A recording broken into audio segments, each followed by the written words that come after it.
वाहिगुरु जी का खालसा वाहिगुरु जी की फतेह। सतगुरु सच्चे पातशाह दीन दुनिया दे मालिक श्री गुरु ग्रंथ साहिब महाराज जी दे पावन पवित्र चरण कमलों विच शोभायमान गुरु रूप साध संगत जी हर रोज़ आप गुरु नानक साहिब सच्चे पातशाह जी की पवित्र रसना तो उचारण की हुई बाणी श्री जपजी साहिब जी की लड़ीवार व्याख्या सरवण कर रहे हो। इस बाणी अंदर ये जो तीसरी पौड़ी है,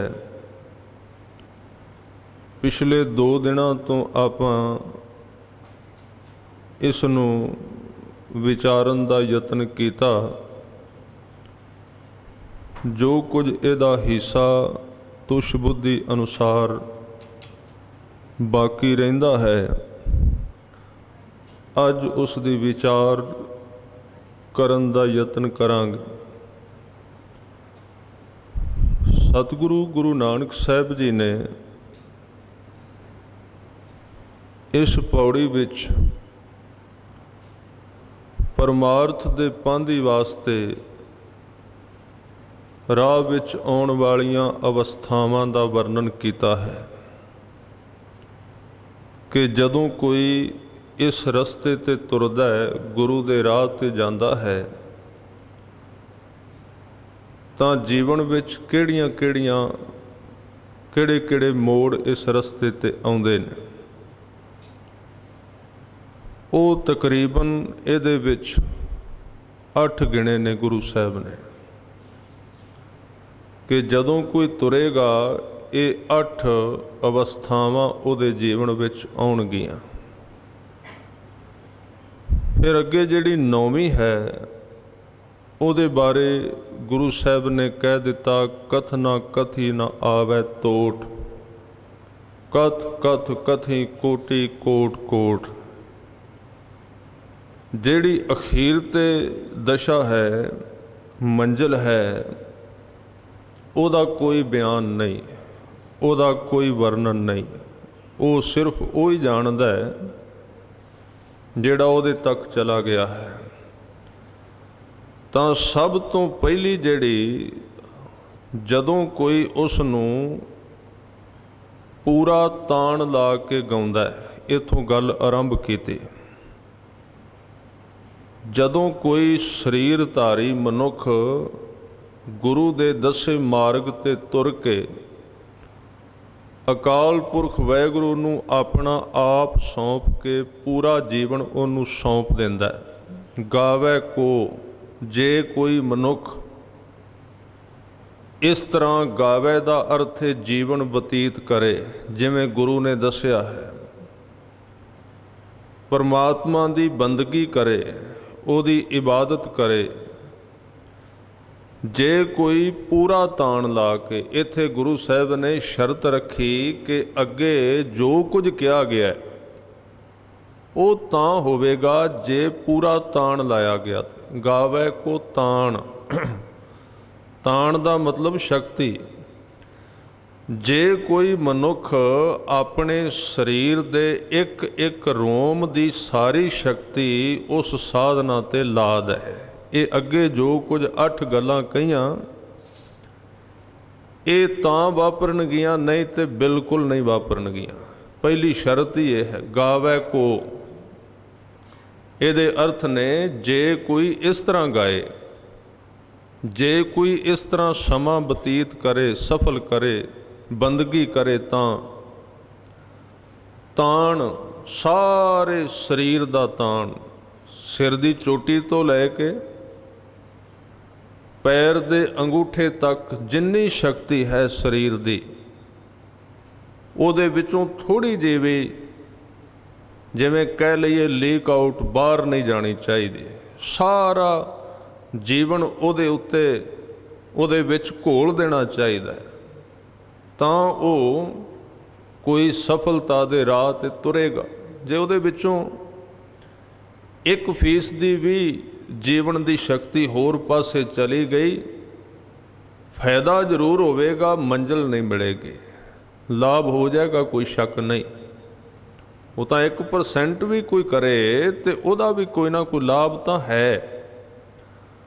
पर जिहड़ियां चीज़ां जपजी साहिब विच कहियां गईयां वो सानू प्राप्त नहीं हो सकदियां। पहली अवस्था है, आरंभता इथों है कि पूरा ताण लाए। जदों मनुख बैठे तो होर नहीं होना चाहिए उहदे जीवन विच, इको रह जाना चाहिए।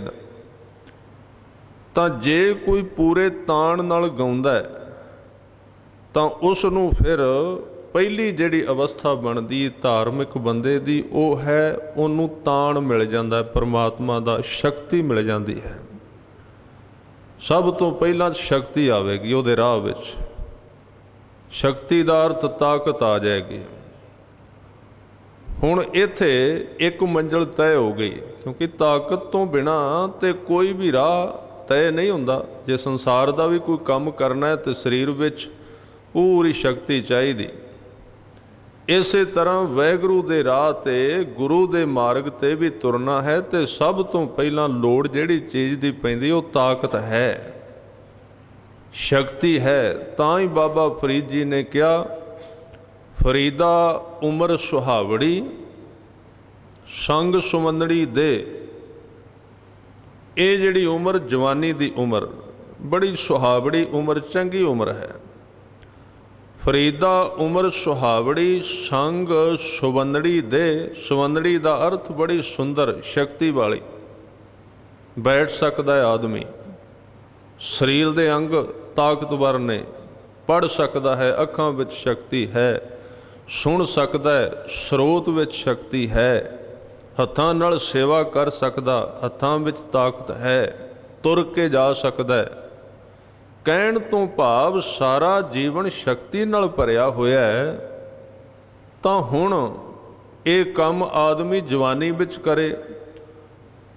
पर फरीद जी ने बचन कीते, कहंदे विरले कई पायन, बड़े घट ने, गावे को कोई कोई गाउंदा है।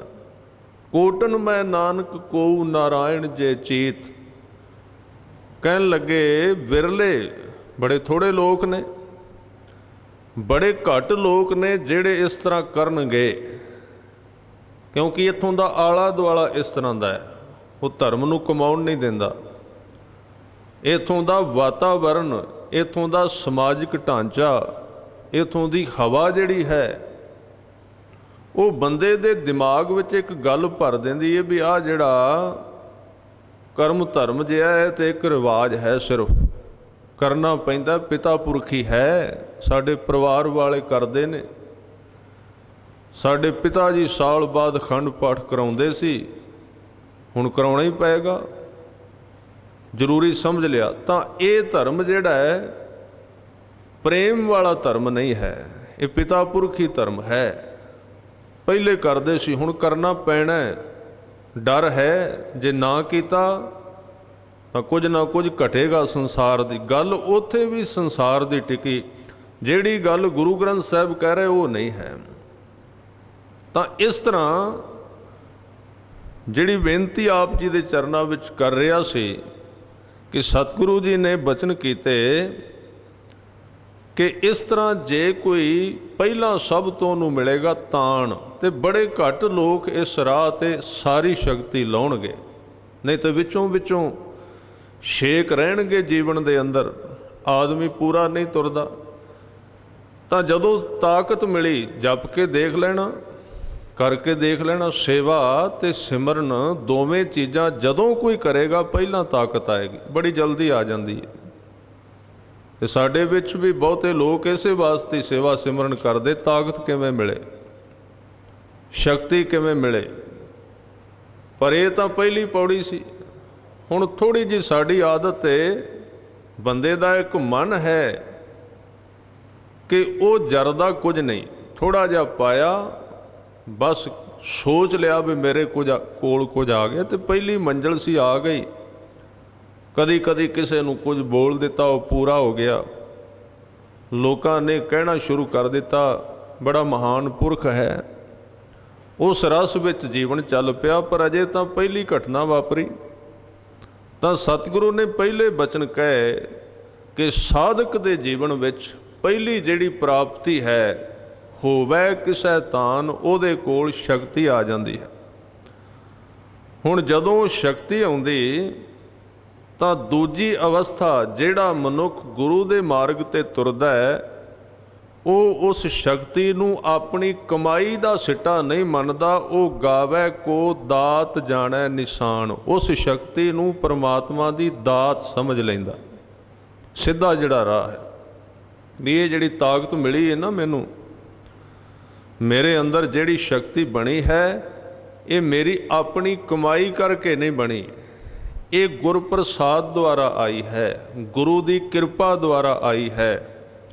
तो फिर उस ताकत नूं वेख के दूजी क्लास विच दूसरी जमात दे अंदर जिहड़ा गुरमुख है उन्हों दात समझदा है, वो फिर उन्हों दात समझ के होर भगती करदा है। गावै को है कोई विरला ही, इत्थे गावै को शब्द आएगा ना, ਉਹਦੇ अर्थ आउणगे कि कोई ही बंदा इस ताण नूं पा के शक्ति नूं पा के अगे वधेगा, नहीं तो उत्थे ही 10 20 40 50 100 लोग इकट्ठे कर लेगा, बस उन्हां विच उहदा खाण पीण चली जाएगा, उन्हां विच उहदी पूजा प्रतिष्ठा चली जाएगी।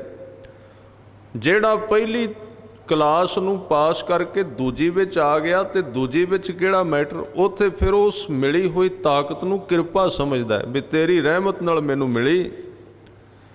फिर वो रहमत नाल मिली हुई शक्ति द्वारा अपना सुधार करदा है, ते जदों अपना सुधार करदा है तो दूजियां दा सुधार अपने आप होना शुरू हो जाता है। गुरमत दा एक कंसैप्ट है कि तू दूजियां दा भला मंगना, पहला अपना तां भला कर। जदों तू अपना भला करेगा तो दूजियां दा भला अपने आप हो जाएगा। किसी दीवे ने कहा सी, बुझा होया सी, मैं दूजियां नूं जगाउणा चाहुंदा, मैं दूजियां नूं दसना चाहुंदा भी तुसीं बुझे होए, किवें पता लगेगा? ते समझाउण वाले ने कहा तू आप जग पै, जदों तू जगेगा तो दूजियां नूं अपने हनेरे दा एहसास हो जाएगा भी असीं बुझे हुए हाँ। तो जिहड़ा आप ही बुझिया वो दूजियां नूं एहसास किवें कराएगा भी तुसीं बुझे हुए हो? तां दूजी अवस्था दे विच गावै को दात, कोई विरला फिर इस ताकत नूं अखों परोखे करके पासे रख के फिर भगती विच सिੱਖੀ कमाउंदा है। तो की करदा है कि कोई विरला गावै को दात, इस मिली हुई किरपा नूं दात समझदा, निशानी समझदा है, तो ये दूजा तरीका भगती दा अपना लैंदा। जदों इनू पूरा कर लैंदा तो फिर तीजी अवस्था बनदी गावै को गुण वडियाइयां चार। हुण समझ आउणी शुरू हो जाती कि परमात्मा दा सुभाਅ किवें दा है, उहदे नाल संपर्क बनना शुरू हो जाता, संबंध बनना शुरू हो जाता है, ਉਹਦੇ ਨਾਲ ਬੰਦੇ ਦੀ ਅਟੈਚਮੈਂਟ ਜੁੜ ਜਾਂਦਾ ਹੈ ਉਹਦੇ ਨਾਲ ਕਿ ਰੱਬ ਦਾ ਸੁਭਾਅ ਕਿਵੇਂ ਦਾ ਹੈ, ਪਤਾ ਲੱਗਣਾ ਸ਼ੁਰੂ ਹੋ ਜਾਂਦਾ। ਤੇ ਪਤਾ ਉਦੋਂ ਲੱਗਦਾ ਕਿ ਜਦੋਂ ਬੰਦਾ ਆਪ ਉਹਦੇ ਵਰਗਾ ਹੁੰਦਾ ਜਾਂਦਾ ਹੈ, ਉਹਦਾ ਤੇ परमात्मा दा प्रभु दा मिलाप वध जाता है। ये तीजी अवस्था है। गावे को गुण वडियाइयां चार, ਉਹਦੀ सुंदरता दियां वडियाइयां गाउंदा रहिंदा है। जिवें गुरु नानक साहब जी दा श्लोक है, ਉਹਦੇ ਵਿੱਚ हजूर ने ये अवस्था कही। आसा दी वार अंदर साहब ने बचन कीते, तुसीं आम सुनते हो कि दुख दारू सुख रोग भया, जां सुख ताम न होई, तू करता करना मैं नाही, जां हूँ करी न होई, बलिहारी कुदरत वसिया, तेरा अंत न जाई लखिया। ये सारा ਉਹਦੀਆਂ सुंदर गुणां नूं वेख के ये शब्द उचारिया गया। जात मैं जोत, जोत मैं जाता, अकल कला भरपूर रहया तू सच्चा साहिब सिफत सवालियो। जिन कीती सो पार पया कहो नानक करते कियां बातां। जो किछ करना सो कर रहा। उहदे गुणां नूं वेख के ये तीजे नंबर ते भगती है। इस शब्द नूं थोड़ा जिहा समझ लेना चाहिए, कम आ सकता है। बड़ा महंगा शब्द है, किते किते रह रास दे सामने अगे भी पढ़िया जाता है ते आसा दी वार विच भी ये श्लोक आउंदा है। बड़ा तरतीबवार है ये श्लोक गुरु नानक देव जी का। ਇਹਦੇ ਵਿੱਚ ਹਜ਼ੂਰ ਨੇ ਗੱਲ ਇੱਥੋਂ ਸ਼ੁਰੂ ਕੀਤੀ ਕਿ ਆਮ ਤੌਰ ਤੇ ਬੰਦੇ ਨੂੰ ਦੁੱਖ ਮਿਲੇ ਤੇ ਦੁੱਖ ਦੀ ਚੋਟ ਨਾਲ ਬੰਦਾ ਸਿੱਧੇ ਰਾਹ ਤੇ ਤੁਰਦਾ ਹੈ, ਦੁੱਖ ਦਾਰੂ ਬਣਦਾ ਹੈ। ਫਿਰ ਕੁਝ ਸੁਖੀ ਲੋਕ ਵੀ ਸਨ, ਉਹਨਾਂ ਨੇ ਕਿਹਾ ਮਹਾਰਾਜ ਕੀ ਜ਼ਰੂਰੀ ਦੁਖੀ ਹੋਣਾ ਹੀ ਪਏਗਾ ਰੱਬ ਦੇ ਰਾਹ ਤੇ ਤੁਰਨ ਵਾਸਤੇ? ਕਹਿਣ ਲੱਗੇ ਨਹੀਂ, ਜੇ ਬੰਦਾ ਸੁਖੀ ਹੋਵੇ ਤਾਂ ਵੀ ਤੁਰ ਸਕਦਾ ਹੈ। दोवें तुर सकते हैं, दुखी भी और सुखी भी। जरूरी नहीं कि रब तक जाना है तो दुख चाहिए ही चाहिए। दुख तो तां चाहिए भी बंदे नूं उस राह ते तुरन वास्ते मजबूर किया जाए दुख दे रहे। जे वो सीधा तुर पे तो दुख की लोड़ ही नहीं है, फिर उसकी की जरूरत है? उसकी कोई लोड़ नहीं। तो दुख दुखी भी जा सकता उहदे तक, सुखी भी जा सकता। जरूरी नहीं कि एक आदमी सुखी है तो पहला दुखी होगा तो फिर धर्म कमाएगा, ये कोई जरूरी नहीं है। पर एक गल जरूर है कि सुखी बंदे तुरदे बड़े घट ने, ये गल पक्की है। जे दुख आ गया तो तुरन की संभावना 99% है, जे सुख आ गया तो तुरन की संभावना 1-2% रह जाती, फिर नहीं तुरदा। पर इत्थे गुरु साहब ने दोवां वास्ते दरवाजा खोल के रखिया भी ना नहीं कीती सुखी नूं भी, ना अमीर नूं ना गरीब नूं। दुख दारू जे जिंदगी विच कोई रुकावट आउंदी तां रुकावट कुदरत वल्लों तां आउंदी है कि बंदा सीधे राह ते तुरे। फिर सुखी किवें तुरेगा? कहण लगे जां सुख, जे कोई सुखी तुरना चाहुंदा है ताम ना होई। ताम का मतलब होंदा तामस बिरती, पकड़ वाली बिरती। बंदा सुखी होवे पर सुख दे नाल ओदी पकड़ ना होवे। सुख ओदे कोल होवे, अमीरी होवे, अमीरी नाल पकड़ ना होवे। तंदुरुस्ती होवे, तंदुरुस्ती नाल पकड़ ना होवे। औदा कोल होवे, औदे नाल पकड़ ना होवे। जीवन दे विच सुंदरता होवे, सुंदरता दा चेता ही ना रवे। जीवन विच विद्या होवे पर विद्या दी याद ही भुल जाए। जिंदगी विच रब ने कला बख्शी होवे ते कला दा हंकार ही ना होवे। इनू कहंदे ने सुखी बंदा भी ये धर्म कमा सकदा है जे ये गुण उहदे विच आ जाण। जां सुख, जे सुख है ताम ना होई। ताम दा मतलब तामस बिरती। बंदे दे मन दियां 3 अवस्थावां विचों, 3 सुभावां विचों एक गुण है तमो गुण, दूसरा है रजो गुण, तीसरा है सतो गुण। जां सुख ताम ना होई, उहदे विच सुख दी खिच ना होवे भी मैं सुख नूं फड़ के रखना। अपने आप सुभावक आई जाए सुख, लंघी जाए उहदे जीवन विचों, पर सुख नूं वो फड़े ना। जे उहने सुख नूं फड़न दा यतन कीता, उन्होंने पता नहीं ये सुख असल विच तू हथ ना लाई इनू। बाबा फरीद जी ने बचन कहे, कोई बड़ा सुखी आदमी उन्होंने कोल आ गया, किसी पासों कमी नहीं, बड़े सुख चंगे किते भाग सन। तो बाबा जी ने वेख्या भी बड़ा सुखी आदमी है खुदा परस्त।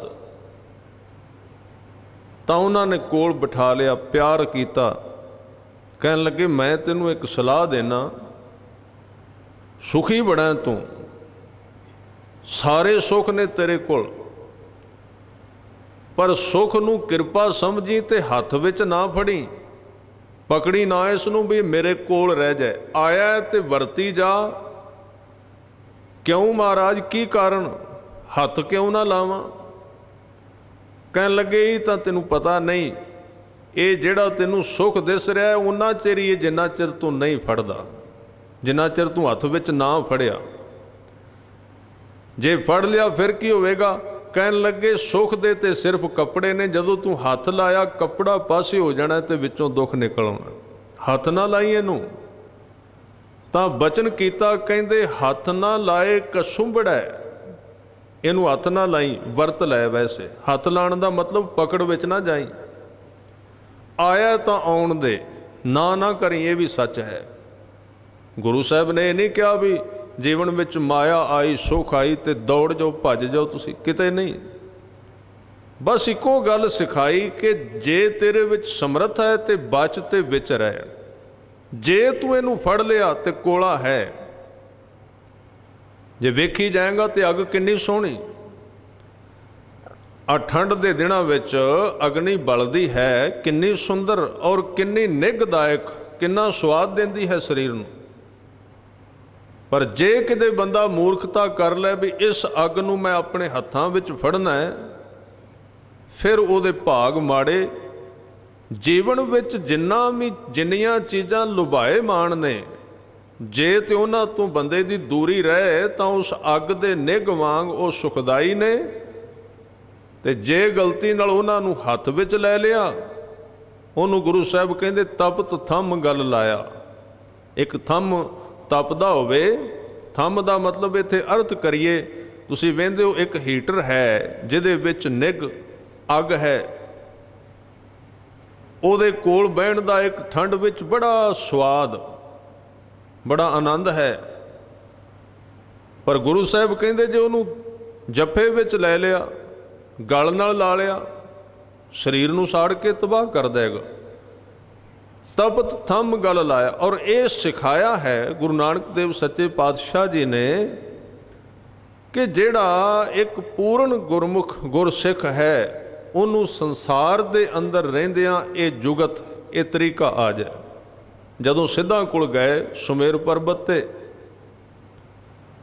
ਤਾਂ ਗੁਰੂ ਸਾਹਿਬ ਨੂੰ ਉਹਨਾਂ ਨੇ ਇਹ ਸਵਾਲ ਕੀਤੇ ਸਨ ਕਿ ਤੁਸੀਂ ਸੰਸਾਰੀ ਬਣ ਗਏ ਹੋ, ਕਦੀ ਜੋਗੀਆਂ ਵਾਲੇ ਕੱਪੜੇ, ਕਦੀ ਸੰਸਾਰੀਆਂ ਵਾਲੇ, ਕਦੀ ਕਿਵੇਂ ਦੇ ਪਾ ਲੈਂਦੇ ਹੋ। ਸਤਿਗੁਰਾਂ ਨੇ ਕਿਹਾ ਇਹ ਤੇ ਮੈਂ ਸੰਸਾਰ ਵਿੱਚ ਵਿਚਰਨ ਵਾਸਤੇ ਪਾਉਣਾ। ਅਸਲ ਵਿੱਚ ਮੇਰਾ ਵੇਸ ਜਿਹੜਾ ਹੈ ਆਦ ਅਨੀਲ ਅਨਾਦ ਅਨਾਹਤ ਜੁਗ ਜੁਗ ਏਕੋ ਵੇਸ, ਉਹ ਵੇਸ ਮੇਰਾ ਇੱਕੋ ਹੀ ਹੈ। ਫਿਰ ਤੁਸੀਂ ਵਿੱਚ ਕਿਵੇਂ ਰਹਿੰਦੇ ਹੋ? ਕਹਿਣ ਲੱਗੇ ਵਿੱਚ ਰਹਿੰਦੇ ਆ ਪਰ ਦੂਰੀ ਬਣਾ ਕੇ ਰਹੀਦਾ। ਫਿਰ ਸੰਸਾਰ ਕੁਝ ਨਹੀਂ ਕਹਿੰਦਾ। ਤੁਸੀਂ ਦੂਰ ਰਹਿ ਕੇ ਵੀ ਦੂਰ ਨਹੀਂ ਰਹੇ। ਇੱਥੇ ਵੀ ਤੁਹਾਡੇ ਗੱਲ ਤੇ ਮਨ ਦੀ ਹੈ ਨਾ, ਜਿਹੜੀ ਚੀਜ਼ ਬੰਦੇ ਦੇ ਮਨ ਵਿੱਚ ਹੈ ਉਹ ਹੀ ਪਕੜ ਵਿੱਚ ਆਉਂਦੀ, ਦੂਸਰੀ ਨਹੀਂ। ਤਾਂ ਗੁਰੂ ਸਾਹਿਬ ਨੇ ਬਚਨ ਕੀਤੇ, ਕਹਿਣ ਲੱਗੇ ਕਿ ਜੈਸੇ ਜਲ ਮੈਂ ਕਮਲ ਨਿਰਾਲਮ ਮੁਰਗਾਈ ਨੈ ਸਾਣੇ, ਜਿਵੇਂ ਪਾਣੀ ਦੇ ਅੰਦਰ ਮੁਰਗਾਬੀ ਰਹਿੰਦੀ, ਉਹਦਾ ਅੱਧਾ ਹਿੱਸਾ ਪਾਣੀ ਵਿੱਚ ਡੁੱਬਿਆ ਰਹਿੰਦਾ ਪਰ ਆਪਣੀ ਗਰਦਨ ਨਹੀਂ ਡੁੱਬਣ ਦਿੰਦੀ, ਰਹਿੰਦੀ ਪਾਣੀ ਦੇ ਵਿੱਚ, ਸਿਰ ਉੱਪਰ ਰਹਿੰਦਾ। ਤੇ ਜੇ ਕਦੀ ਕਦੀ ਉਹਨੂੰ ਵਿੱਚ ਚੁੱਭੀ ਲਾਉਣੀ ਵੀ ਪਏ, ਲਾ ਜਾਂਦੀ ਹੈ, ਕੋਈ ਸ਼ੱਕ ਨਹੀਂ। ਕਦੀ ਕਦੀ ਚੁੱਭੀ ਲਾ ਜਾਂਦੀ ਵਿੱਚ, ਪਰ ਉਹਦਾ ਸਮਾਂ ਫਿਕਸ ਹੁੰਦਾ ਹੈ ਕਿ ਇੰਨੇ ਚਿਰ ਬਾਅਦ ਫਿਰ ਨਿਕਲਣਾ ਤੇ ਸਵਾਸ ਲੈਣਾ ਹੈ, ਨਹੀਂ ਤੇ ਮਰ ਜਾਏਗੀ ਵਿੱਚ। ਤਾਂ ਸਤਿਗੁਰੂ ਨੇ ਜਿਹੜਾ ਉਦਾਹਰਨ ਦਿੱਤਾ, ਕਹਿਣ ਲੱਗੇ ਜਿਹੜਾ ਮੈਂ ਗੁਰਮੁਖ ਬਣਾਇਆ, ਗੁਰਸਿੱਖ ਬਣਾਇਆ, ਉਹ ਰਹਿੰਦਾ ਤੇ ਸੰਸਾਰ ਵਿੱਚ ਹੈ। ਅੱਧਾ ਹਿੱਸਾ ਉਹਦਾ ਸੰਸਾਰ ਵਿੱਚ ਰਹਿੰਦਾ ਪਰ ਉਹਦਾ ਮੂੰਹ ਬਾਹਰ ਰਹਿੰਦਾ ਸ਼ਬਦ ਵਿੱਚ, ਨਿਰੰਕਾਰ ਦੇ ਅੰਦਰ। ਫਿਰ ਸੰਸਾਰ ਵਿੱਚ ਤੁਸੀਂ ਕਿਵੇਂ ਵਿਚਰਦੇ ਹੋ? ਸੰਸਾਰੀ ਤੇ ਇਸ ਤਰ੍ਹਾਂ ਦੇ ਨੇ। ਹਜ਼ੂਰ ਨੇ ਕਿਹਾ ਵਕਤੀ ਤੌਰ ਤੇ ਕਦੀ ਕਦੀ ਉਹ ਚੁੱਭੀ ਲਾਉਂਦਾ ਹੈ, ਥੋੜ੍ਹੇ ਸਮੇਂ ਵਾਸਤੇ ਸੰਸਾਰ ਵਿੱਚ ਵਿਚਰ ਜਾਂਦਾ ਹੈ, ਲੋਕਾਂ ਵਿੱਚ ਵਿਚਰ ਜਾਂਦਾ ਹੈ, ਉਸੇ ਤਰ੍ਹਾਂ ਦੀਆਂ ਗੱਲਾਂ ਬਾਤਾਂ ਵੀ ਕਰ ਲੈਂਦਾ ਹੈ। ਵੇਖਣ ਵਾਲੇ ਨੂੰ ਲੱਗਦਾ ਵੀ ਇਹ ਹੁਣ ਧਾਰਮਿਕ ਬੰਦਾ ਨਹੀਂ ਰਿਹਾ। ਉਹ ਚੁੱਭੀ ਜ਼ਰੂਰ ਲਾਉਂਦਾ ਹੈ ਪਰ ਉਹਦਾ ਸਮਾਂ ਫਿਕਸ ਹੁੰਦਾ ਹੈ ਕਿ ਕਿੰਨਾ ਚਿਰ ਚੁੱਭੀ ਲਾਉਣੀ ਹੈ ਤੇ ਫਿਰ ਨਿਕਲ ਕੇ ਸਵਾਸ ਲੈਣਾ ਹੈ। ਇਹ ਜੁਗਤ ਦੱਸੀ ਕਿ ਪਦਾਰਥ ਦੇ ਵਿੱਚ ਰਹਿ ਕੇ ਚੁੱਭੀ ਲਾ ਕੇ ਨਿਕਲਣਾ ਕਿਵੇਂ। ਬਸ ਜਿਹਨੂੰ ਇਹ ਜੁਗਤ ਆ ਗਈ ਉਹ ਬੰਦਾ ਧਾਰਮਿਕ ਬਣ ਗਿਆ, ਉਹ ਭਗਤ ਬਣ ਗਿਆ। ਇਹਨੂੰ ਕਹਿੰਦੇ ਜੁਗਤ। ਗੁਰਮੁਖ ਆਵੈ ਜਾਏ ਨਿਸੰਗ। ਇਹਨੂੰ ਕਹਿੰਦੇ ਨੇ ਦੋਵਾਂ ਸਿਰਿਆਂ ਕਾ ਆਪ ਸੁਆਮੀ। एक सिरा परमात्मा विच, दूसरा सिरा संसार दे विच जुड़िया होया है। जैसे जल में कमल निरालम, कमल है फुल, जिवें वो रहिंदा पानी उन्होंने पौंदा नहीं।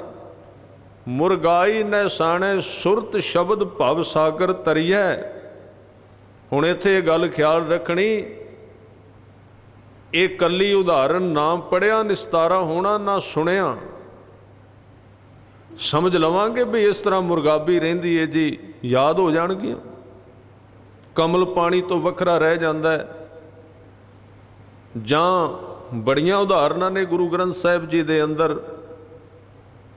कि जिहड़ा पतंग उडाउंदा है ध्यान उहदा डोर विच रहिंदा, गल्लां नालदिआं नाल करदा। बड़ियां उदाहरणां याद ने, व्याख्या करतावां नूं, सुणन वालिआं नूं भी चेते करा दित्तियां। पर यह काम किवें करनगियां? जिस दिन सुरत शब्द, गुरु साहब ने कहा जिदन बंदे नूं सुरत ते शब्द का अभ्यास करन दा समा मिल जाएगा तो तरीका आ जाएगा, उहदे विच सफल हो जाएगा, तो ये गल्लां समझाउणियां नहीं पैणगियां, अपने आप वरत जाणगियां, करना नहीं पैगा। सिखां ने पुछया सी गुरु हरराय साहब जी नूं, जो कुछ तुसीं कहिंदे हो समझ भी लईदा है, पर संसार दा असर मन ते बहुत हुंदा है। ये सवाल कीता सी उन्हां ने। जो कुछ तुसीं कहिंदे हो गुरबाणी विच समझ आउंदी है, ठीक है, पर जदों असीं संसार विच जाने आ तां मन उहदे तो बचदा नहीं, विच उहदे संसार मन विच प्रवेश कर जांदा है। सतगुरु जा रहे सन, गुरु हरराय साहब, शाम दा वक़्त सी, मीह पै के हटिया सी, थोड़े थोड़े बदल सन, कोई कोई कणी डिगदी सी। इशारा कीता सड़क दे किनारे ते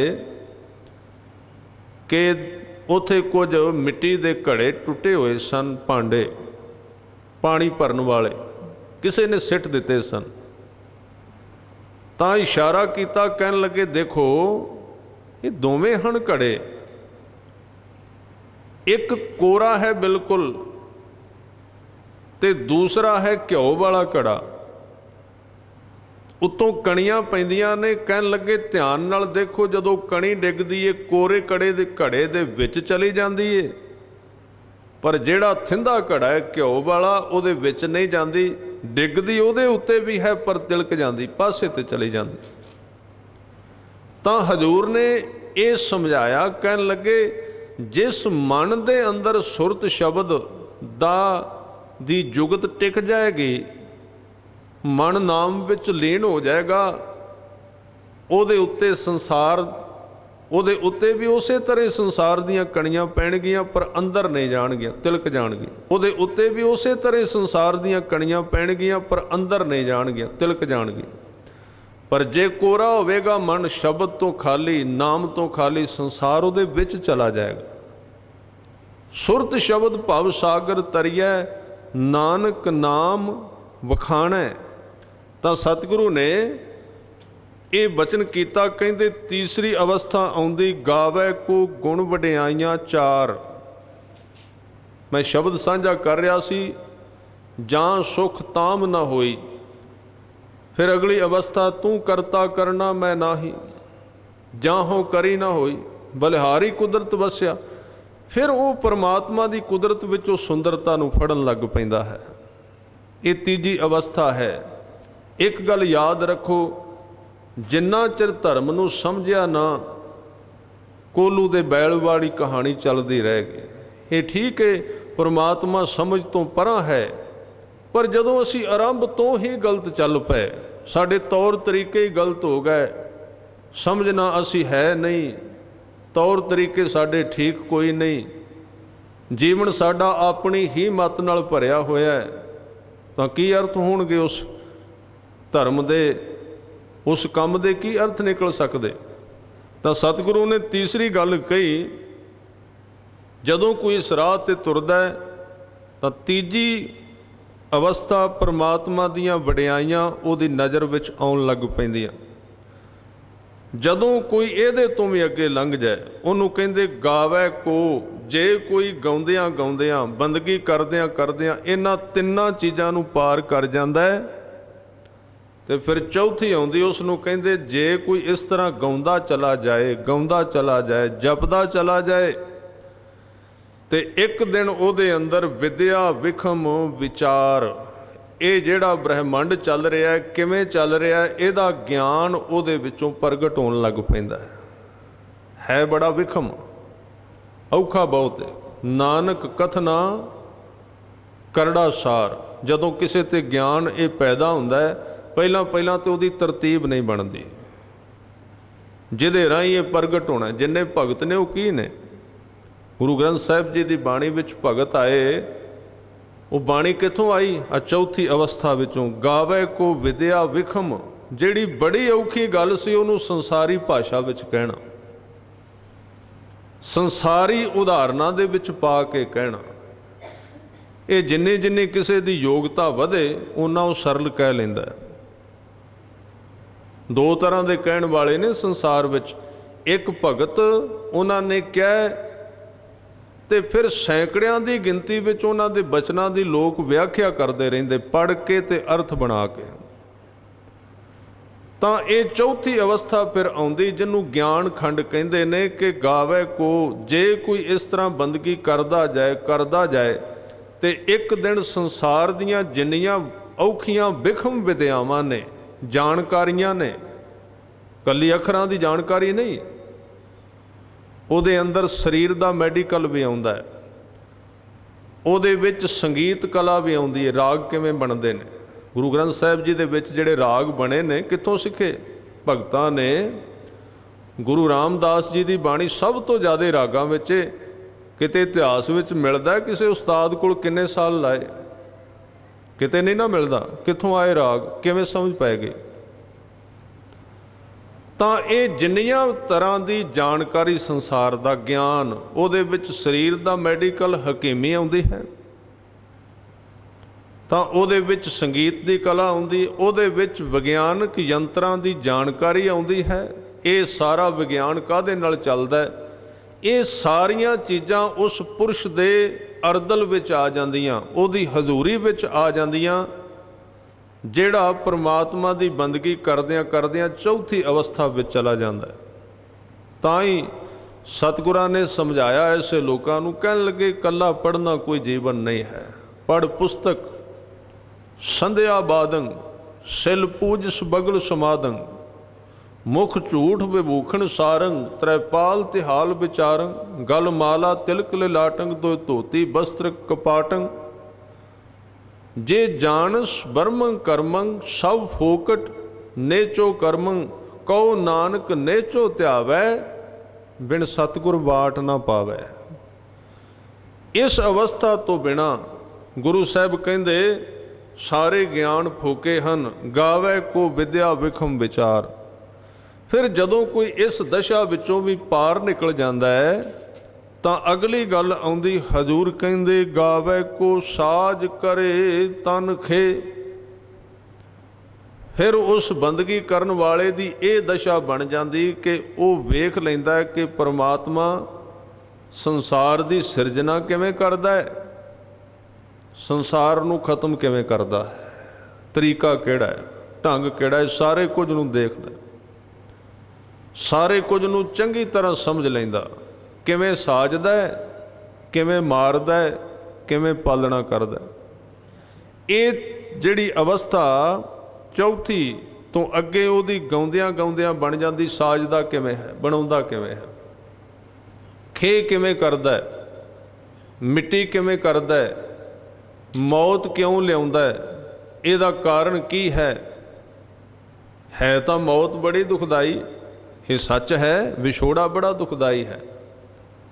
ਤਾਂ ਕਰੇ ਤਨ ਖੇ, ਪਰ ਰੱਬ ਆਪ ਕਿਉਂ ਮਾਰਦਾ ਹੈ, ਕੀ ਕਾਰਨ। ਮੌਤ ਬੜੀ ਦੁਖਦਾਈ ਹੈ, ਪਰ ਇਹ ਵੀ ਚੇਤੇ ਰੱਖਣਾ ਚਾਹੀਦਾ ਕਿ ਜਦੋਂ ਦਾ ਸੰਸਾਰ ਬਣਿਆ,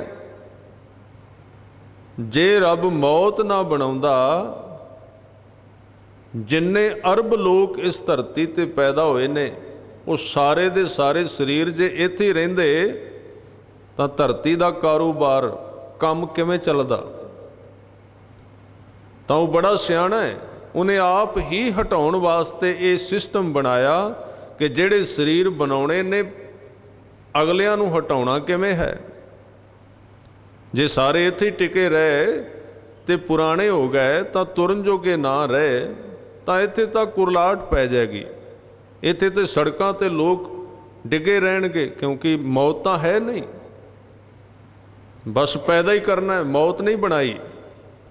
ਤਾਂ ਜੇ ਮੌਤ ਨਾ ਬਣਾਈ ਹੁੰਦੀ ਤਾਂ ਹੁਣ ਨੂੰ ਲੱਖਾਂ ਲੋਕ ਇਸ ਧਰਤੀ ਤੇ ਪੈ ਕੇ ਤੜਫਦੇ ਹੁੰਦੇ। ਤਾਂ ਉਹਨੇ ਮੌਤ ਬਣਾਈ ਇਹਨੂੰ ਨਵਾਂ ਰੱਖਣ ਵਾਸਤੇ, ਤਾਜ਼ਾ ਕਰਨ ਵਾਸਤੇ। ਇਹ ਸਾਰੀ ਕਲਾ ਉਹਦੀ ਸਮਝ ਵਿੱਚ ਆ ਜਾਂਦੀ ਜਿਹੜਾ ਗੁਰਮਤ ਦੇ ਮਾਰਗ ਤੇ ਤੁਰਦਿਆਂ ਪੰਜਵੀਂ ਅਵਸਥਾ ਵਿੱਚ ਇਹ ਵੇਖ ਲੈਂਦਾ ਕਿ ਗਾਵੇ ਕੋ ਸਾਜ ਬਣਾਉਂਦਾ ਹੈ ਪਰਮੇਸ਼ਰ, ਕਰੇ ਤਨ ਖੇ ਫਿਰ ਮਿੱਟੀ ਕਰ ਦਿੰਦਾ ਹੈ, ਫਿਰ ਗਾਉਂਦਿਆਂ ਗਾਉਂਦਿਆਂ ਜੇ ਕੁਝ ਜਾਰੀ ਰੱਖੇ ਤੇ ਇਹ ਸਾਰੀਆਂ ਚੀਜ਼ਾਂ ਬਣਦੀਆਂ ਨਾ ਵਿੱਚ। ਇਸ ਤਰ੍ਹਾਂ ਹੁੰਦਾ ਹੈ ਨਾ ਸਭ ਕੁਝ, ਤਾਂ ਲਿਖਿਆ ਗਿਆ ਵਿੱਚ।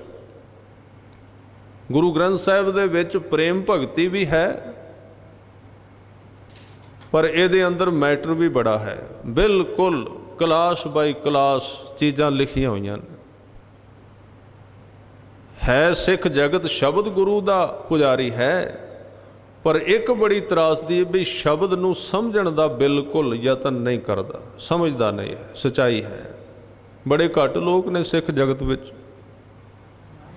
ਹੋਰ ਬੜਾ ਕੁਝ ਅਸੀਂ ਕਰ ਦਿਆਂਗੇ, ਸਭ ਕੁਝ ਚੱਲੇਗਾ। ਸ਼ਾਇਦ ਵੈਸੇ ਤਾਂ ਗੁਰੂ ਸਾਹਿਬ ਗਏ ਨਹੀਂ ਕਿਤੇ, ਉਹ ਮੌਜੂਦ ਨੇ, ਪਰ ਜੇ ਕਿਸੇ ਦਿਨ ਸਾਡੇ ਸਾਹਮਣੇ ਆ ਗਏ, ਕਿਤੇ ਸੈਰ ਕਰਦੇ ਕਰਦੇ ਇੱਧਰੋਂ ਲੰਘ ਗਏ, ਤੇ ਸਾਨੂੰ ਬਹੁਤ ਉਹ ਬੁੱਧੂ ਕਹਿਣਗੇ ਬਿਲਕੁਲ ਵੀ ਜਿਹੜੀ ਗੱਲ ਮੈਂ ਕਹਿ ਕੇ ਗਿਆ ਸੀ ਉਹਨੂੰ ਤਾਂ ਤੁਸੀਂ ਸਮਝਦੇ ਨਹੀਂ। ਪੁਰਾਣੀਆਂ ਗੱਲਾਂ ਜਿਹੜੀਆਂ ਰੋਕੀਆਂ ਸਾਨੂੰ, ਉਹਨਾਂ ਨੂੰ ਫਿਰ ਦੁਹਰਾਉਣਾ ਸ਼ੁਰੂ ਕਰ ਦਿੱਤਾ। ਉਹੀ ਸਭ ਕੁਝ ਪੁਰਾਣਾ, ਸਮਝਣਾ ਨਹੀਂ ਸ਼ਬਦ ਨੂੰ। ਇਹ ਉਸ ਇੱਕ ਚੀਜ਼ ਦਾ ਤਰੀਕਾ ਹੀ ਹੈ ਨਾ ਵੀ ਕਥਾ ਵੀ ਚੱਲਣੀ ਤੇ ਵਿੱਚ ਪਾਠ ਵੀ ਕਰਨਾ। ਚਲੋ ਇੱਕ ਤਾਂ ਤਰੀਕਾ ਹੈ ਵੀ ਕੀਰਤਨ ਦੇ ਨਾਲ ਕੋਈ ਬੰਦਾ ਉਹ ਵੀ ਕੰਠ ਹੋਵੇ ਤਾਂ ਆਪਣੇ ਅਨੁਸਾਰ ਜਪ ਸਕਦਾ ਹੈ, ਪਰ ਇੱਕ ਪਾਸੇ ਵਿਚਾਰ ਚੱਲ ਰਹੀ ਹੈ, ਇੱਕ ਪਾਸੇ ਪਾਠ ਕਰ ਰਿਹਾ ਆਦਮੀ। ਤੁਸੀਂ ਆਮ ਗੁਰਦੁਆਰਿਆਂ ਵਿੱਚ ਦੇਖੋਗੇ। ਤਾਂ ਇਹ ਚੀਜ਼ਾਂ ਉਹਨਾਂ ਨੇ ਸਮਝਣ ਵਾਸਤੇ ਬਣਾਈਆਂ ਕਿ ਜਦੋਂ ਜਪਣਾ ਹੈ, ਉਹ ਜਪਣ ਦਾ ਵਕਤ ਵੱਖਰਾ ਹੈ। ਉਹ ਕੰਮ ਉਦੋਂ ਕਰ ਜਦੋਂ ਉਹਦਾ ਕਰਨ ਦਾ ਵਕਤ ਹੈ। ਜਦੋਂ ਤੂੰ ਕਲਾਸ ਵਿੱਚ ਬੈਠਣਾ ਤੇ ਕੋਈ ਬੱਚਾ ਕਲਾਸ ਵਿੱਚ ਬਹਿ ਕੇ ਕਵੇ ਜੀ ਮੈਂ ਤਾਂ ਹੋਮਵਰਕ ਕਰਨਾ, ਮੈਂ ਕੰਮ ਦਾ ਘਰ ਦਾ ਜਿਹੜਾ ਮੈਨੂੰ ਘਰ ਕੰਮ ਮਿਲਣਾ ਮੈਂ ਇੱਥੇ ਕਰ ਲਵਾਂ, ਤਾਂ ਉਹਦਾ ਟੀਚਰ ਬਰਦਾਸ਼ਤ ਨਹੀਂ ਕਰੇਗਾ। ਉਹ ਕਲਾਸ ਵਿੱਚੋਂ ਉਠਾ ਦੇਗਾ ਵੀ ਨਹੀਂ, ਇੱਥੇ ਵਕਤ ਹੈ ਸਮਝਣ ਦਾ, ਇੱਥੇ ਚੰਗੀ ਤਰ੍ਹਾਂ ਸਮਝ, ਫਿਰ ਇਹਨੂੰ ਤੂੰ ਕਰੀ। ਉਹਦੇ ਤੋਂ ਬਾਅਦ ਜਾ ਕੇ ਪ੍ਰੈਕਟੀਕਲ ਦੇ ਵਿੱਚ ਫਿਰ ਮੈਂ ਤੇਰੇ ਤੋਂ ਟੈਸਟ ਲਵਾਂਗਾ। ਤਾਂ ਸ਼ਬਦ ਗੁਰੂ ਦੀ ਅਸੀਂ ਗੱਲ ਜ਼ਰੂਰ ਕਰਦੇ ਹਾਂ, ਪਰ ਅਸੀਂ ਸ਼ਬਦ ਗੁਰੂ ਨੂੰ ਸਮਝਣ ਦਾ ਯਤਨ ਨਹੀਂ ਕਰਦੇ। ਸਭ ਕੁਝ ਕਰ ਲਵਾਂਗੇ, ਬੜੇ ਬੜੇ ਲੰਮੇ ਕੰਮ ਕਰਨੇ ਆ, ਪਰ ਗੁਰੂ ਕਿਰਪਾ ਕਰੇ ਕਿਤੇ ਸਾਨੂੰ ਇਹ ਵੀ ਸਮਝ ਆ ਜਾਏ ਵੀ ਗੁਰੂ ਨੂੰ, ਸਤਿਗੁਰਾਂ ਨੇ ਜਿਹੜੀਆਂ ਗੱਲਾਂ ਸਾਨੂੰ ਕਹੀਆਂ, ਕੁਝ ਉਹਦਾ ਵਿਸ਼ਲੇਸ਼ਣ ਕਰ ਲਈਏ ਜਿਹੜੀਆਂ ਹੋ ਸਕਦੀਆਂ। ਵੈਸੇ ਤਾਂ ਬੇਅੰਤ ਹੈ ਗੁਰੂ, ਗੁਰੂ ਦੀ ਗੱਲ ਨੂੰ ਸਮਝਣਾ, ਗੁਰੂ ਦਾ ਅੰਤ ਪਾਉਣਾ ਨਹੀਂ ਹੁੰਦਾ। ਅਸੀਂ ਕਈ ਵਾਰੀ ਕਹਿ ਦਿੰਦੇ ਹਾਂ ਜੀ ਇਹ ਤਾਂ ਫਿਰ ਗੁਰੂ ਦਾ ਅੰਤ ਲੱਭਣਾ ਨਾ, ਵੀ ਕੀ ਕਿਹਾ ਗੁਰੂ ਨੇ, ਅੰਤ ਨਹੀਂ ਉਹਦਾ ਲੱਭ ਸਕਦਾ। ਅਸੀਂ ਕਿਸੇ, ਸਾਨੂੰ ਪਿਆਸ ਲੱਗੀ ਤੇ ਪਾਣੀ ਪੀਣਾ ਹੈ, ਪਹਿਲਾਂ ਇਹ ਥੋੜ੍ਹੀ ਵੀ ਅਸੀਂ ਉਸ ਨਦੀ ਨੂੰ ਤੋਲੀਏ ਵੀ ਕਿੰਨੇ ਲੀਟਰ ਹੈ, ਅਸੀਂ ਤਾਂ ਆਪਣਾ ਬੁੱਕ ਲੈਣਾ ਹੈ। ਪਰ ਉਹਦੀ ਜੁਗਤ ਆਉਣੀ ਚਾਹੀਦੀ ਉਸ ਬੁੱਕ ਨੂੰ, ਉਸ ਪਾਣੀ ਨੂੰ ਥੋੜ੍ਹੇ ਜਿਹੇ ਨੂੰ ਵੀ ਪੀਣ ਵਾਸਤੇ, ਤੇ ਉਹ ਥਾਂ ਨੂੰ ਚੁਣਨ ਦਾ ਤਰੀਕਾ ਜੁਗਤ ਹੈ, ਕਿਵੇਂ ਬੈਠਣਾ ਹੈ ਉਹਦੇ ਕਿਨਾਰੇ ਦੇ ਉੱਤੇ ਢੰਗ ਨਾਲ, ਨਹੀਂ ਤਾਂ ਝੁਕੇ ਹੀ ਨਾ ਤੇ ਪਾਣੀ ਕਿਵੇਂ ਮਿਲੇਗਾ। ਜੇ ਜ਼ਿਆਦਾ ਝੁਕ ਗਏ ਤਾਂ ਵਿੱਚ ਵੀ ਡਿੱਗ ਸਕਦੇ। ਇਹ ਸਾਰੀਆਂ ਗੁਰੂ ਸਾਹਿਬ ਨੇ ਜੁਗਤਾਂ ਦੱਸੀਆਂ ਬਾਣੀ ਦੇ ਵਿੱਚ। ਉਹਨਾਂ ਵਿੱਚੋਂ ਇਹ ਜਿਹੜੀ ਪੌੜੀ ਹੈ ਤਾਂ ਇਸ ਪੌੜੀ ਦੇ ਵਿੱਚ ਹਜ਼ੂਰ ਨੇ ਜਿਹੜੀ ਅਗਲੀ ਗੱਲ ਕਹੀ, 6ਵੀਂ ਅਵਸਥਾ ਕਹੀ, ਕਹਿੰਦੇ ਜਿਹੜਾ ਇਸ ਰਾਹ ਤੇ ਤੁਰੇ ਤੇ ਉਹਨੂੰ ਗਾਉਂਦਾ ਹੀ ਜਾਏ, ਰੁਕੇ ਨਾ। ਉਹਨੂੰ ਹਜ਼ੂਰ ਕਹਿੰਦੇ ਉਹ ਇਸ ਥਾਂ ਤੱਕ ਚਲਾ ਜਾਂਦਾ ਹੈ ਕਿ ਗਾਵੇ ਕੋ ਜੀ ਲੈ ਫਿਰ ਦੇ। ਫਿਰ ਉਹਨੂੰ ਇਹ ਸਾਰੀ ਸਮਝ ਆ ਜਾਂਦੀ ਕਿ ਪ੍ਰਮਾਤਮਾ ਇਸ ਸਰੀਰ ਵਿੱਚੋਂ ਜਿੰਦ ਕੱਢ ਲੈਂਦਾ ਹੈ, ਫਿਰ ਦੇਹ ਬਣਾ ਕੇ ਉਹ ਜੀਵ ਫਿਰ ਪੈਦਾ ਕਰ ਦਿੰਦਾ, ਬਣਾ ਦਿੰਦਾ ਹੈ। ਇੱਥੋਂ ਤੱਕ ਆਪਾਂ ਸਰਸਰੀ ਵਿਚਾਰ ਪਹਿਲਾਂ ਕਰ ਚੁੱਕੇ। ਅਗਲੇ ਬਚਨਾਂ ਵਿੱਚ ਹਜ਼ੂਰ ਕਹਿੰਦੇ ਗਾਵੇ ਕੋ ਜਾਪੈ ਦਿਸੈ ਦੂਰ। ਕੁਝ ਲੋਕਾਂ ਨੂੰ ਉਹ ਪਹਿਲਾਂ ਦੂਰ ਦਿਸਦਾ ਹੈ। ਹੁਣ ਇੱਥੋਂ ਤੱਕ ਮਿਲਾਪ ਕੋਈ ਨਹੀਂ ਸੀ। ਆ ਵੇਖੋ 6 ਅਵਸਥਾ ਲੰਘੀਆਂ, ਰੱਬ ਦੀ ਤਾਕਤ ਮਿਲ ਗਈ, ਰੱਬ ਦੀ ਦਾਤ ਮਿਲ ਗਈ ਦੂਜੇ ਨੰਬਰ ਤੇ, ਉਹਦੀਆਂ ਵਡਿਆਈਆਂ ਦਿਸ ਪਈਆਂ ਤੀਜੇ ਨੰਬਰ ਤੇ, ਫਿਰ ਵਿਦਿਆ ਵਿਖਮ ਵਿਚਾਰ ਮਿਲ ਗਈ, ਗਿਆਨ ਬੜੇ ਡੂੰਘੇ ਆ ਗਏ, ਰੱਬ ਨਹੀਂ। ਫਿਰ ਇਹ ਵੇਖ ਲਿਆ ਪੰਜਵੇਂ ਨੰਬਰ ਤੇ ਵੀ ਸਾਜਦਾ ਤੇ ਮਾਰਦਾ। ਫਿਰ 6ਵੇਂ ਨੰਬਰ ਤੇ ਦੇਖਿਆ ਵੀ ਫਿਰ ਵਾਪਸ ਜੀਵ ਨੂੰ ਪੈਦਾ ਕਰ ਦਿੰਦਾ ਹੈ। ਜਦੋਂ ਇਹਨਾਂ ਸਾਰੀਆਂ ਚੀਜ਼ਾਂ ਨੂੰ ਵੇਖਿਆ ਤੇ ਫਿਰ ਵੀ ਜਪਣਾ ਸ਼ੁਰੂ ਰਿਹਾ, ਜਾਪ ਬਣਿਆ ਰਿਹਾ। ਤੇ ਗਾਵੇ ਕੋ ਸਾਹਿਬ ਕਹਿੰਦੇ ਉਹਨੂੰ ਮਿਲਦਾ ਤਾਂ ਨਹੀਂ ਪਰ ਦੂਰ ਦਿਸਣ ਲੱਗ ਪੈਂਦਾ। ਹੁਣ ਪਿਆਰ ਪ੍ਰੇਮ ਸ਼ੁਰੂ ਹੋ ਜਾਏਗਾ, ਤੜਫ ਬਿਰਹੋਂ ਜਿਹਨੂੰ ਕਹਿੰਦੇ, ਉਹਨੂੰ ਮਿਲਣ ਦੀ ਆਕਾਂਖਸ਼ਾ, ਇੱਛਾ ਉਹਦੇ ਵਿੱਚ ਖਿੱਚ ਬਣ ਜਾਏਗੀ। ਫਿਰ ਉਹਨੂੰ ਦੂਰ ਸਮਝ ਕੇ ਗਾਉਂਦਾ ਹੈ ਤੇ ਜਦੋਂ ਉਹਨੂੰ ਦੂਰ ਸਮਝ ਕੇ ਗਾਏਗਾ ਫਿਰ ਉਹ ਨੇੜੇ ਦਿਸਣਾ ਸ਼ੁਰੂ ਹੋ ਜਾਏਗਾ। ਉਹ ਨੇੜੇ ਵੀ ਹੈ, ਨੇੜੇ ਆ ਜਾਏਗਾ, ਬਿਲਕੁਲ ਕੋਲ ਆ ਜਾਏਗਾ। ਸਤਿਗੁਰੂ ਜੀ ਦੇ ਜੀਵਨ ਵਿੱਚ ਇੱਕ ਘਟਨਾ ਹੈ ਕਿ ਉਹਨਾਂ ਦਾ ਸਭ ਤੋਂ ਡੂੰਘਾ ਪਿਆਰ ਗੁਰੂ ਨਾਨਕ ਦੇਵ ਸੱਚੇ ਪਾਤਸ਼ਾਹ ਜੀ ਦਾ, ਉਹਨਾਂ ਦੇ ਵੱਡੇ ਭੈਣ ਜਿਨ੍ਹਾਂ ਨੂੰ ਬੇਬੇ ਨਾਨਕੀ ਕਹਿੰਦੇ ਸਨ, ਪਿਆਰ ਨਾਲ ਬੜਾ ਡੂੰਘਾ ਪਿਆਰ ਸੀ। ਇੱਕੋ ਇੱਕ ਹਸਤੀ ਸੀ ਗੁਰੂ ਸਾਹਿਬ ਜਿਨ੍ਹਾਂ ਦੀ ਗੱਲ ਨਹੀਂ ਸਨ ਮੋੜਦੇ, ਜਿਵੇਂ ਕਹਿੰਦੇ ਕਰ ਲੈਂਦੇ ਸਨ, ਪਰ ਉਹ ਕਹਿੰਦੇ ਹੀ ਉਹਨਾਂ ਸਨ ਜਿੰਨਾ ਗੁਰੂ ਨੂੰ ਚੰਗਾ ਲੱਗਦਾ ਸੀ। ਤਾਂ ਜਦੋਂ ਤੁਰਨ ਲੱਗੇ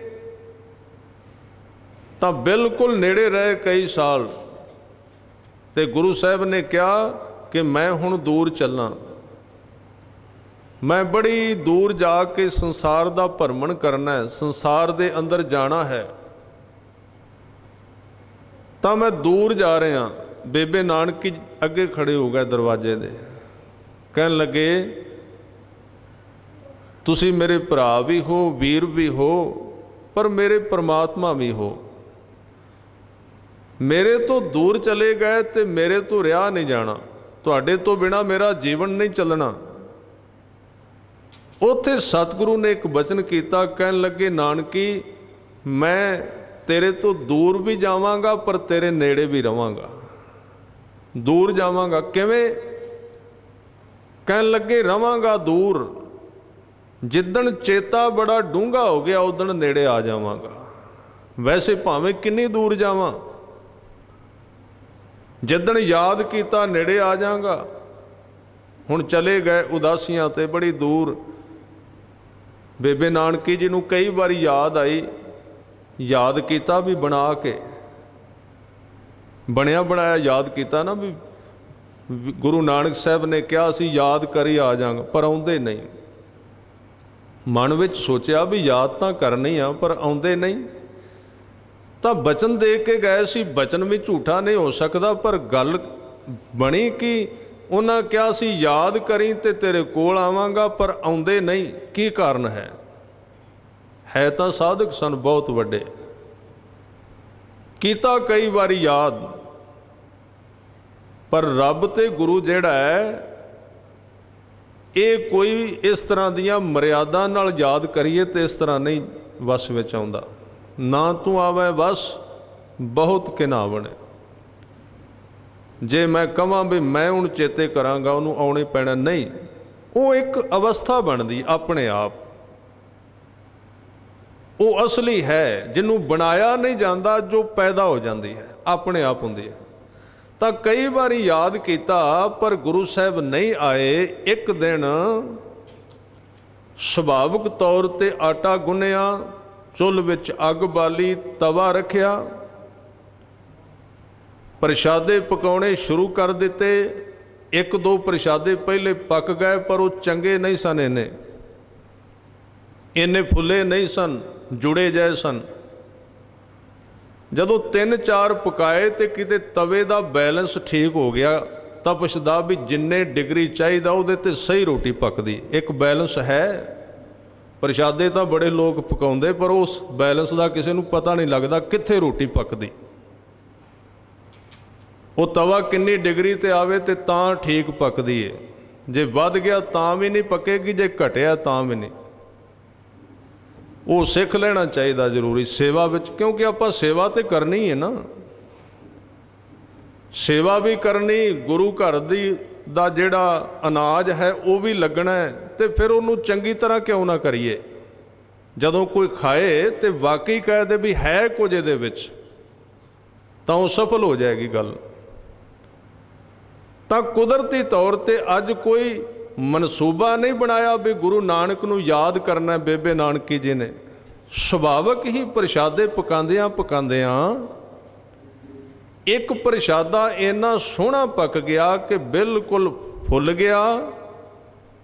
ਤੇ ਜਦੋਂ ਉਸ ਫੁੱਲੇ ਹੋਏ ਪ੍ਰਸ਼ਾਦੇ ਵੱਲ ਵੇਖਿਆ ਤੇ ਗੁਰੂ ਨਾਨਕ ਦੀ ਯਾਦ ਆ ਗਈ ਬੇਬੇ ਨਾਨਕੀ ਨੂੰ। ਡੂੰਘੀ ਯਾਦ, ਮੂੰਹ ਵਿੱਚੋਂ ਨਹੀਂ, ਨਾ ਬਣਾਇਆ। ਜਾਂ ਇਉਂ ਕਹੀਏ ਵੀ ਗੁਰੂ ਨਾਨਕ ਸਾਹਿਬ ਨੇ ਆਪ ਹੀ ਯਾਦ ਪੈਦਾ ਕੀਤੀ। ਤੇ ਮਨ ਵਿੱਚ ਡੂੰਘੇ ਥਾਂ ਤੇ ਇੱਕ ਖਿਆਲ ਆਇਆ ਵੀ ਇਹ ਪ੍ਰਸ਼ਾਦਾ ਇੰਨਾ ਸੋਹਣਾ ਹੈ, ਕਿਤੇ ਇਹਨੂੰ ਵੀਰ ਗੁਰੂ ਨਾਨਕ ਸਾਹਿਬ ਖਾਣ। ਬਸ ਉਹ ਅਰਦਾਸ ਬਣ ਗਈ, ਉਹ ਸਾਰੇ ਬ੍ਰਹਿਮੰਡ ਵਿੱਚ ਗੂੰਜ ਗਈ, ਕੋਈ ਥਾਂ ਉਹਦੇ ਤੋਂ ਖਾਲੀ ਨਾ ਰਿਹਾ। ਅੰਦਰੋਂ ਹੋਈ ਨਾ ਕਿਸੇ ਥਾਂ ਤੋਂ। ਆ ਬਾਹਰੋਂ ਤੇ ਬਹੁਤ ਕੁਝ ਚੱਲਦਾ, ਪਰ ਮੈਂ ਇਹ ਨਹੀਂ ਕਹਿ ਰਿਹਾ ਵੀ ਬੰਦਾ ਜਾਣ ਬੁੱਝ ਕੇ ਨਹੀਂ ਕਰਦਾ, ਯਤਨ ਤਾਂ ਸਾਰੇ ਕਰਦੇ, ਪਰ ਇਸ ਤਰ੍ਹਾਂ ਹੁੰਦੀ ਹੀ ਨਹੀਂ। ਅੰਦਰੋਂ ਡੂੰਘੇ ਲਫ਼ਜ਼ ਨਿਕਲੇ ਕਿ ਇਹ ਪ੍ਰਸ਼ਾਦਾ ਗੁਰੂ ਸਾਹਿਬ ਛਕਣ, ਕਿੰਨਾ ਸੋਹਣਾ ਹੈ, ਕਿੰਨਾ ਸੁੰਦਰ ਹੈ। ਅਜੇ ਉਹਨੂੰ ਲਾਉਣ ਲੱਗੇ ਸਨ ਕਿ ਦਰਵਾਜ਼ੇ ਵਿੱਚੋਂ ਕਿਸੇ ਦੇ ਪੈਰਾਂ ਦੀ ਆਹਟ ਆਈ, ਪੈਰਾਂ ਦੇ ਤੁਰਨ ਦੀ ਆਵਾਜ਼ ਆਈ। ਪਹਿਲਾਂ ਵੀ ਕਈ ਲੋਕ ਤੁਰਦੇ ਸਨ, ਪਰ ਅੱਜ ਉਹਨਾਂ ਪੈਰਾਂ ਦੀ ਆਵਾਜ਼ ਕੁਝ ਰਸ ਨਾਲ ਭਰੀ ਹੋਈ ਸੀ। ਉਸ ਆਵਾਜ਼ ਦੇ ਵਿੱਚੋਂ ਵੀ ਕੋਈ ਰੱਬ ਦੇ ਸੁਨੇਹੇ ਕੰਨਾਂ ਵਿੱਚ ਪੈ ਰਹੇ ਸਨ। ਤੇ ਦੂਜੇ ਹੀ ਪਲ ਕੰਨਾਂ ਵਿੱਚ ਆਵਾਜ਼ ਆਈ, ਸਤ ਕਰਤਾਰ। ਤੇ ਗੁਰੂ ਸਾਹਿਬ ਕੋਲ ਆ ਕੇ ਬੈਠ ਗਏ, ਚੌਂਕੀ ਤੇ ਬੈਠੇ ਕਹਿਣ ਲੱਗੇ, ਲਿਆ ਨਾਨਕੀ, ਆ ਜਿਹੜਾ ਪ੍ਰਸ਼ਾਦਾ ਬਹੁਤ ਸੋਹਣਾ ਪੱਕਿਆ, ਇਹ ਸਾਨੂੰ ਬੜੀ ਦੂਰੋਂ ਖਿੱਚ ਕੇ ਲਿਆਇਆ, ਬੜੀ ਦੂਰੋਂ ਤੇਰੇ ਕੋਲ ਆ ਗਏ। ਬੇਬੇ ਨਾਨਕੀ ਹੈਰਾਨ, ਇੱਕ ਪਾਸੇ ਖੁਸ਼ੀ, ਇੱਕ ਪਾਸੇ ਹੈਰਾਨੀ, ਪਰ ਫਿਰ ਵੀ ਜਾਣਦੇ ਸਨ ਬਹੁਤ ਕੁਝ, ਤਾਂ ਹੀ ਚੁੱਪ ਕਰਕੇ ਸਭ ਕੁਝ ਸਮਝ ਗਏ। ਇਹ ਦੁਨੀਆ ਉਹਨਾਂ ਦੀ ਹੈ ਜਿਹੜੇ ਇਹਦੇ ਵਿੱਚ ਵਿਚਰੇ ਨੇ। ਬਾਕੀ ਤੇ ਵਿਚਾਰੇ ਐਵੇਂ ਕੋਈ ਪਤਾ ਨਹੀਂ ਕਿੱਧਰ ਦੀ ਗੱਲ ਕਰਦੇ ਨੇ। ਉਹਨਾਂ ਦੀ ਗੱਲ ਦੇ ਉੱਤੇ ਹੈਰਾਨਗੀ ਤੇ ਚੁੱਪ ਰਹਿਣਾ ਹੀ ਇੱਕ ਚੀਜ਼ ਚੰਗੀ ਲੱਗਦੀ, ਵੀ ਜਿਹਦਾ ਪਤਾ ਹੀ ਨਹੀਂ ਉਹਦੇ ਸਵਾਲ ਖੜੇ ਕਰ ਦੇਣੇ, ਜੀ ਇਹ ਕਿਵੇਂ ਹੋ ਗਿਆ, ਇਹ ਕਿਵੇਂ ਹੁੰਦਾ ਹੈ। ਜੋ ਬੱਚੇ ਨੂੰ ਜਨਮ ਹੀ ਨਾ ਦੇਵੇ ਇਸਤਰੀ, ਉਹਨੂੰ ਕੀ ਪਤਾ ਹੈ ਕਿਵੇਂ, ਤਰੀਕਾ ਕੀ ਹੈ। ਤਾਂ ਧਰਮ ਵੀ ਇੱਕ ਜੀਵਨ ਨੂੰ ਜਨਮ ਦੇਣ ਵਾਲੀ ਘਟਨਾ ਹੈ। ਇਹ ਕਿਵੇਂ ਵਾਪਰਦਾ ਹੈ, ਇਹ ਜਿਨ੍ਹਾਂ ਨਾਲ ਵਾਪਰਦਾ ਜਾਂ ਜਿਹੜੇ ਇਹਦੇ ਵਿੱਚ ਲੰਘਦੇ ਉਹਨਾਂ ਨੂੰ ਪਤਾ ਲੱਗ ਸਕਦਾ। ਸਤਿਗੁਰੂ ਨੇ ਪ੍ਰਸ਼ਾਦਾ ਛਕਿਆ ਔਰ ਇਸ ਗੱਲ ਨੂੰ ਸੰਪੂਰਨ ਕਰ ਦਿੱਤਾ। ਬੇਬੇ ਨਾਨਕੀ ਨੇ ਬਚਨ ਕਹੇ, ਪਹਿਲਾਂ ਵੀ ਕਈ ਵਾਰੀ ਯਾਦ ਕੀਤਾ ਹੈ, ਪਹਿਲਾਂ ਵੀ ਪ੍ਰਸ਼ਾਦੇ ਪਕਾਉਂਦਿਆਂ ਕਦੀ ਕਦੀ ਚੇਤਾ ਤੇ ਆਉਂਦਾ ਸੀ, ਅੱਜ ਕੀ ਗੱਲ ਬਣੀ, ਇਹ ਪ੍ਰਸ਼ਾਦਾ ਕੋਈ ਖਾਸ ਹੈ। ਸਤਿਗੁਰਾਂ ਨੇ ਬਚਨ ਕੀਤੇ, ਨਾਨਕੀ मैं तो तैयार रहना छकण वास्ते। लोगों के प्रशादे इस तरह पकते ही नहीं जिवें अज तू पकाया है। मैं तो लभदा फिरना कोई है इस तरह का की हुंदा है। कहन लगे ये कच्चे रह जाते हैं, इन्हां विच कच्चाई आ जाती है। ध्यान दिओ इधर आप जी, ध्यान दे इहनूं बाहर लै जाओ थोड़ा जिहा अगे भी कई बारी हो जाता। तो सतगुरां ने अज बचन कीते, कहन लगे गावे को जापै दिसै दूर, वो दूर भी है। गावे को जे कोई इस तरह गाउंदा ही जाए, करदा ही जाए, हुंदा ही जाए, तो सहजे सहजे वेखै हादरा हदूर बिल्कुल नेड़े आ जाता है, नज़दीक आ जाता है, कोल बैठ जाता है। साहब ने अगले बचन कीते, कहंदे कथना कथी ना आवे टोट। इथों तक तो गुरु साहब कही गए, हुण कहंदे ने होर नहीं कहा जाता, अगे की है। किते जाके तो गल रुक जाती है ना। सच है, धर्म है ही इस तरह का, जदों कोई दी गल करदा है तो गल करदियां करदियां नूं रुकना ही पैंदा है। कई बारी कुछ प्रेमी कह देंदे ने गल तो शुरू की सी विच ही रह गई, विच ही रहनी, और पूरी गुरु नानक तो नहीं हुई, होर कौन करेगा इसो। सब कुछ विच ही तो पिया होया। इहदा आनंद भी तां ही कि विच ही पिया होया है। जो कुछ पूरे हो गया वो तो बह हो गया, बिल्कुल खत्म हो गई चीज़ां, पूरा कर ही लिया ना। जिन्नी माया इकट्ठी करनी सी हो गई, हुण अगे की कुछ भी नहीं है। जो कुछ बनाउणा सी बना लिया, अगे लभदा ही कुछ नहीं। अगे की है, कुछ भी नहीं अगे। तो हजूर कहंदे कि ये कथना कथी ना आवे, ये कथा नहीं कही जा सकती जिहड़ी उत्ते कही, ये तो भगती करने वास्ते कही है। ध्यान दिओ, जिहड़ी इत्थे विचार हुंदी है गुरु ग्रंथ साहिब की हजूरी विच, वार वार इहदे विच कहा जाएगा भी समझो, जान लो इसनूं, पर इहदे अर्थ ये ना समझना कि समझ के पूरा समझ लेना। इहदे अर्थ ये ने भी एक घंटा समझ समझ के अखीर नूं ये मन हार जाए तो कह देवे भी तेरी समझ नहीं आउंदी, उथों गल शुरू हो जाएगी। इनू हराउण वास्ते है विचार। जदों ये डिगेगा हंकार भी नहीं समझ विच आउंदा, बेअंत है, तो ये कथा जिहड़ी जां कीर्तन ये भगती बन जाएगी।